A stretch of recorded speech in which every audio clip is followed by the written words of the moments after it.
So, welcome to this deep dive. We are so glad you're here with us today because we have a genuinely mind-bending topic to unpack.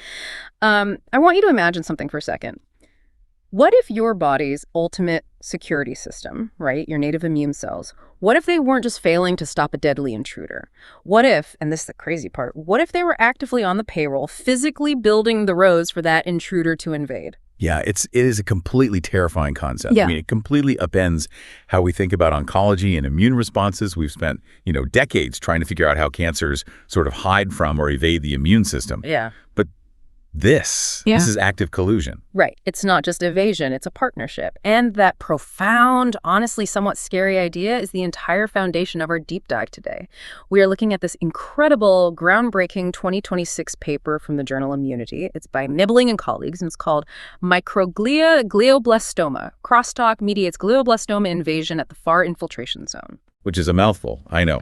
But it's essentially a highly detailed map of the deep hidden battlegrounds of glioblastoma, which is the deadliest type of brain tumor. Exactly. And the focus here is on a really specific region that the researchers call the far infiltration zone, or they abbreviate it as the FIZ. Right, the FIZ. And this zone is really the defining challenge of glioblastoma. Because, this cancer doesn't just grow in a neat, contained little lump that a surgeon can easily cut out. I mean, if it did, it wouldn't be so lethal. It diffuses. It sends out these microscopic tendrils deep into totally healthy brain tissue. Yeah, it's insidious. So the far infiltration zone represents that invasion front, right? The absolute vanguard of the tumor, operating more than 2 millimeters away from the main tumor mass. Exactly. More than 2 millimeters deep into the brain. And in this specific study, we're watching that invasion front march across something called the corpus callosum. Right, the corpus callosum. But for those of you listening, that's basically the massive, dense superhighway of nerve fibers, the white matter, that connects the left and right hemispheres of your brain. It's the main bridge. Yeah, it's an anatomical highway.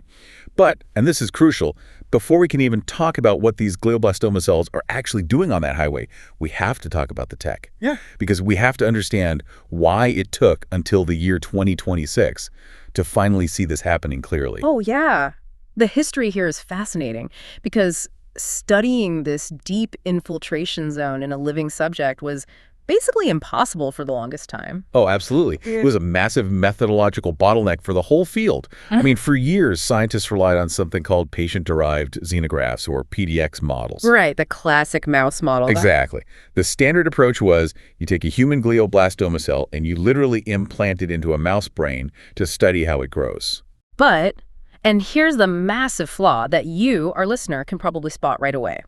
If you put human tissue into a totally normal, healthy mouse, its immune system is just going to freak out, right? It's going to immediately recognize the human cells as foreign invaders and just obliterate them. Right. It rejects the graft. So to get around that, researchers were forced to use mice that were genetically engineered to have, well, basically no immune system. Severely compromised. Which is wild because logically, if your entire goal of the experiment is to study how the tumor interacts with the brain's immune system, using a mouse that doesn't have an immune system is, it's completely self-defeating. It is. You're trying to study a war, but you've completely removed one of the armies from the battlefield.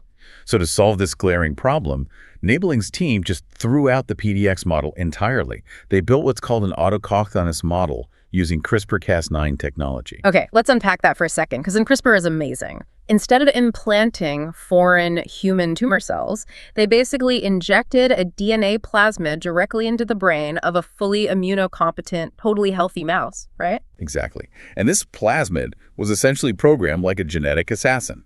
It used CRISPR to specifically knock out 3 very important tumor suppressor genes in the mouse's own cells. Specifically, the genes NF1, P10, and TRP53. Right. And those genes are basically the brakes on cell division. So by knocking out those specific brakes, they triggered the mouse's own native brain cells to spontaneously mutate into a tumor. And not just any tumor. It perfectly mimics the genetics of the human mesenchymal subtype of glioblastoma. Which is brilliant. Because now you have a fully intact, completely natural mouse immune system reacting to a homegrown, localized threat. The biology is finally accurate. But fixing the biology was only half the battle. They still faced a huge physics problem, didn't they? Oh, yeah. A major optical bottleneck. Even with this perfect CRISPR mouse model, the microscopes just weren't strong enough. The gold standard for neuroimaging was the two-photon microscope. No. But it physically could not penetrate deep enough into the living brain to clearly see the corpus callosum. Right, because that white matter tissue is just too dense. A standard two-photon microscope usually operates at a wavelength of around 920 nanometers. And at that specific wavelength, light scatters the absolute second it hits dense fat or tissue. It does. For you listening, think of it like this.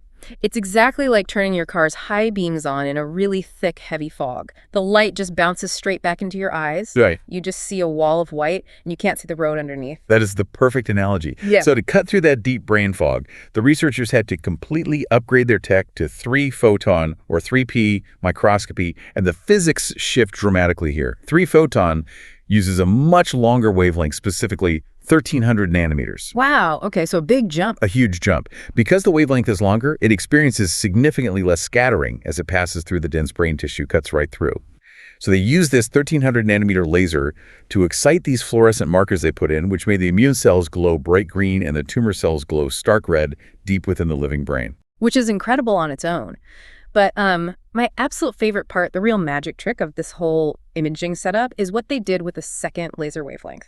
They used a 1,650 nanometer wavelength to capture something called third harmonic generation, or THG. Yes. THG is absolute optical brilliance. Right, and it completely eliminates the need to use toxic fluorescent dyes just to see the brain's background architecture. Can you explain how THG actually works? Absolutely. So third harmonic generation is this fascinating nonlinear optical phenomenon.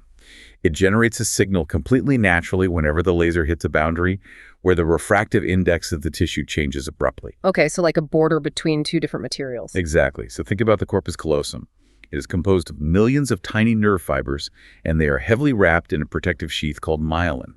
And myelin is incredibly lipid-rich. It's essentially a really dense bundle of fat. Right. And that dense fat creates a very stark optical boundary against the surrounding watery aqueous brain tissue.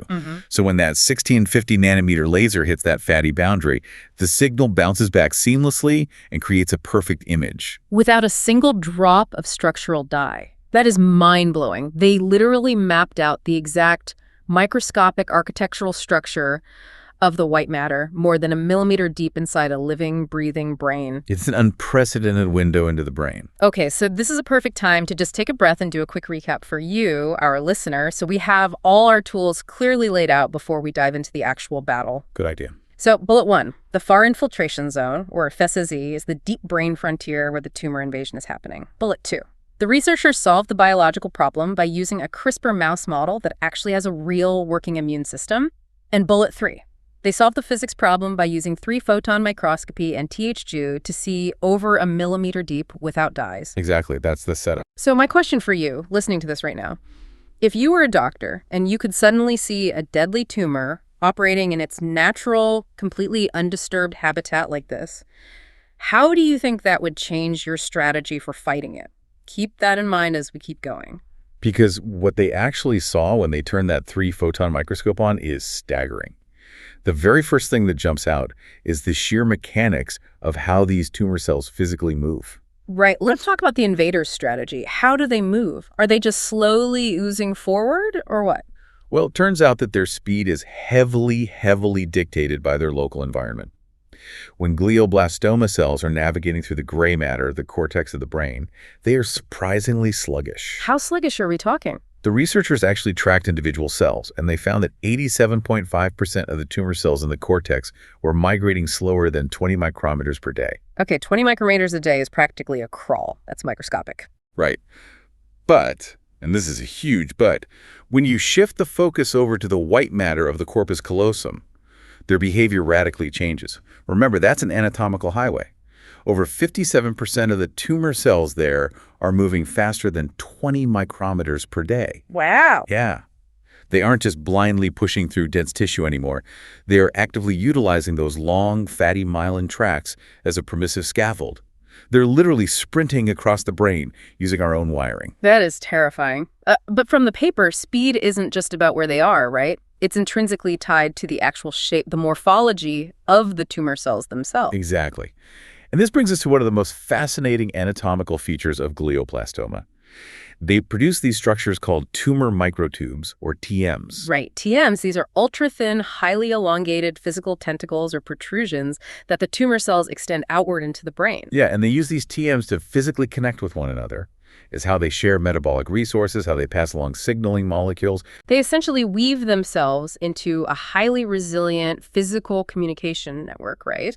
And that network is exactly what makes glioblastoma so notoriously resistant to radiation and chemotherapy. Precisely. They become a united front. But what Niebeling's team discovered was a strict mathematical inverse correlation between how many TMs a cell has and how fast it can migrate. Okay, so I always visualize this using something I call the backpack rule. And for you listening, I want you to picture this. Think of those tumor microtubes as really heavy communication backpacks. If you have 4 or fewer of these backpacks, you are light infantry. Right, the sprinters. Exactly.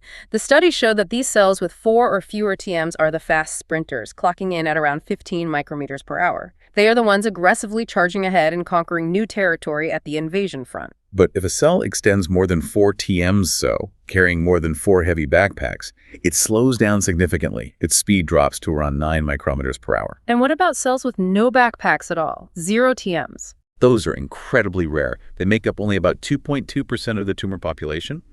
And they're essentially stationary, moving at less than 2 micrometers per hour. So the heavy command posts carrying 10 communication backpacks aren't designed to sprint at all.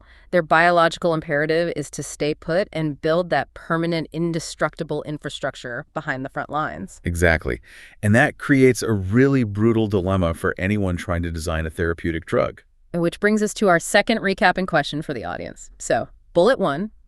GB cells sprint on the corpus callosum highway but crawl in the cortex. Bullet 2, tumor microtubes, or TMs, allow them to build a resilient network. Bullet 3, the backpack rule. Fewer TMs means faster migration. More TMs means slower migration. Spot on. So here's my question for you, the listener. If you were designing a drug right now, would you target the fast sprinters that are actively spreading the cancer across the brain? Or would you target the slow network builders that are fortifying the base and making the tumor invincible? It's a tough choice, right? It is the central tension in neuro-oncology right now. And honestly, the complexity deepens even further when you realize the tumor isn't operating in a vacuum. It's constantly interacting with the brain's resident security forces. Right. Enter the microglia.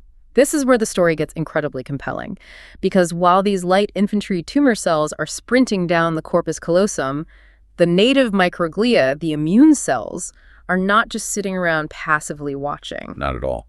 Let's look at what microglia do normally. Under healthy conditions, microglia exist in what we call a ramified state. They look like intricate, highly branched trees. Like a root system. Yeah. And while their main cell body remains relatively stationary, those fine, delicate branches are in a constant, rapid motion. They are perpetually scanning the surrounding brain tissue, looking for any sign of a pathogen, a virus, or an injury. They're the ultimate security cameras. But the paper notes that the moment a glioblastoma cell encroaches on their territory, that tree-like morphology changes dramatically. It does.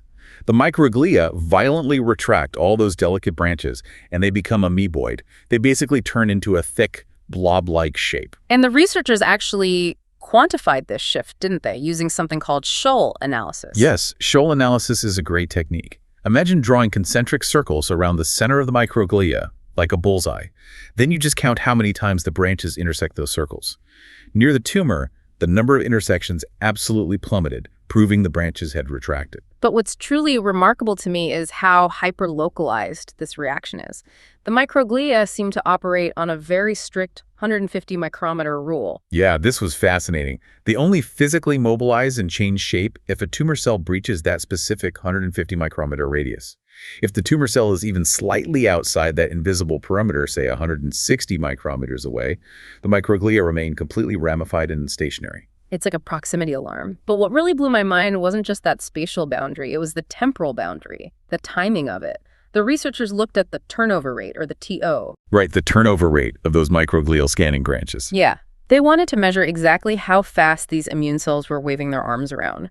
So they tracked the pixels gained and lost on the microscope over a super tight 5-minute window. And they uncovered this distinct biphasic response that entirely depended on the density of the tumor. The biphasic nature is the key to everything. So in stage 1, which we call sparse infiltration, this is where tumor cells occupy less than 30% of the local brain area, the microglia go into absolute hyperdrive. They freak out. They do. Their surveillance activity spikes 17% above their normal baseline. They are rapidly throwing out new processes, frantically probing the environment, trying to find the threat. But, and here's the terrifying pivot, the exact moment that tumor density crosses the 30% threshold, moving into stage 2, or dense infiltration, the entire security apparatus just collapses. It completely crashes. Surveillance plummets by 25% below their baseline. The scanning branches become completely stable. They literally just freeze in place. It's a total state of suppression. And I like to think of this, for you listening, imagine a human security guard working alone at a massive museum at night. Okay, I like this analogy. Right, so if 1 or 2 intruders break in through a side window, that's stage 1, the sparse stage, the guard is hyperactive. They're sprinting down the halls, sweeping a flashlight frantically in every single direction, highly active, trying to lock onto them. Makes sense. But if 200 intruders suddenly smash through the front doors all at once, a massive flash mob, the guard doesn't just fight harder. The guard gets physically trapped by the dense crowd, overwhelmed by the chaos, and completely freezes. That's a great visual. And the physical trapping is definitely a huge factor in those dense tumor regions. The sheer volume of glioblastoma cells physically creates a spatial barrier. But, and this is where the plot twists, the freeze isn't just physical. Right. There's a profound biochemical manipulation occurring. And to prove that, the researchers had to actually start tampering with the microglia directly to see what happened. Which brings us to recap number 3, right before we dive into this crazy plot twist. Let's do it. Okay, so bullet 1. Microglia turn from branched trees into blob-like shapes, and they only react within a strict 150 micrometer radius. Bullet 2. They have a biphasic response. Bullet 3. That means hyperactive scanning when the tumor is sparse, but frozen and suppressed when the tumor is dense. Perfect. So, my question to you listening, why do you think the microglia freeze when the tumor gets dense? Are they just physically blocked by the crowd, like my museum guard?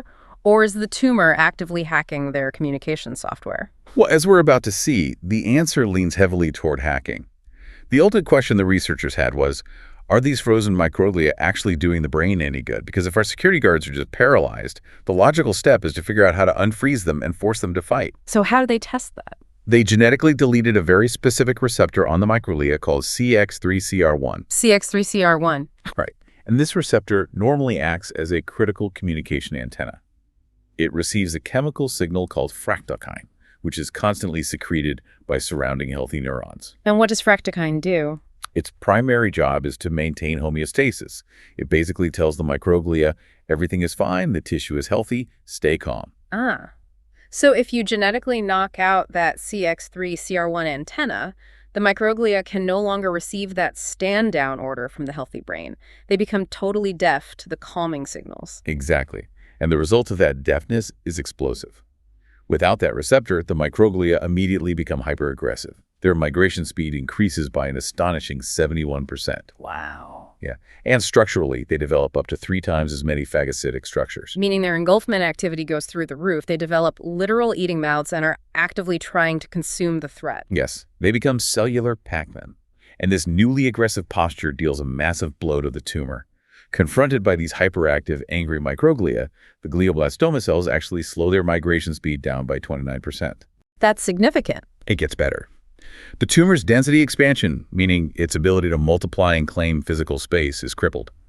In a normal control mouse, the tumor density increased by 94% over just 2 days. Basically doubling in size. Right. Yeah. But in the mice, with this CX3CR1 knockout, that expansion dropped to just 41%. Okay, so deducing from that data alone, angry, hyperaggressive microglia are clearly bad for the tumor. They slow it down. They stop its expansion. That is the logical conclusion. Right. But we also know from earlier that eventually, once the tumor gets dense enough, it freezes the microglia anyway and renders them useless. Correct. So I'm thinking, what if we just take them off the board entirely? If the tumor eventually hacks the immune cells to freeze them, shouldn't we just wipe out the immune cells so there's nothing left for the tumor to manipulate? In theory, with the security guards totally dead and the vault wide open, the tumor should just explode in speed, right? It should take over the brain in hours. That is exactly what standard oncological logic would suggest. So the researchers ran that exact protocol to see what would happen. They utilized a drug called PLX5622. PLX5622. What is that? It is a highly potent CSF1R inhibitor. Microglia absolutely require the CSF1R receptor just to survive. So by administering this specific drug, they systematically wiped out 76% of all the microglia in the mouse's brain. Leaving the glioblastoma completely unopposed, free to sprint down the highway. Unopposed, yes. Yeah. But the result was stunning. Without the microglia present, the tumor cells didn't speed up. They actually slowed down by 62%. Wait, the cancer slowed down when you removed the immune system? Massively slowed down. The population of those highly mobile light infantry glioblastoma cells, the ones sprinting with few backpacks, plummeted by 76%. That is insane. And furthermore, the tumor's ability to remodel its own communication network, its TM plasticity that we talked about, dropped by 25%. It couldn't build its network properly. The implications of that are, well, they're staggering, because it means the tumor isn't just evading the microglia or merely freezing them to get them out of the way. It actively, physically requires them. The glioblastoma is literally putting the brain's immune cells on its payroll to facilitate its own spread. It is the ultimate biological betrayal. And when we look at the underlying biochemical mechanisms, it becomes really clear how the tumor is pulling this off. How are they doing it? Well, microglia are fundamentally programmed by evolution to respond to tissue damage by initiating repair protocols, right? When they encounter the chaotic, damaging tumor environment, they think there's a wound. So they start releasing various trophic factors and enzymes. Like what? Things like TGF-beta and matrix metalloproteinases, which are basically enzymes designed to chew up the extracellular matrix and clear cellular debris so healing can begin. Oh, man. They think they're healing a wound. Exactly. But the glioblastoma hijacks those specific chemicals. It utilizes the microglial enzymes to literally carve a physical path through the dense myelin tracts of the corpus callosum. And it uses the growth factors like TGF-beta to stimulate the extension of its own tumor microtubes. The microglia are acting as an unwitting construction crew. Precisely. Without the microglia laying down the asphalt and clearing the brush, the tumor gets completely stranded in the thick white matter. It can't move. It's brilliant and horrifying all at once. It's like the old horror movie trope. The call is coming from inside the house. The tumor can't build the highways itself, so it completely co-opts our most ancient, trusted cellular defenders to do the heavy lifting for it. It's a masterclass in parasitic behavior. Okay, let's do our final recap before we wrap this up.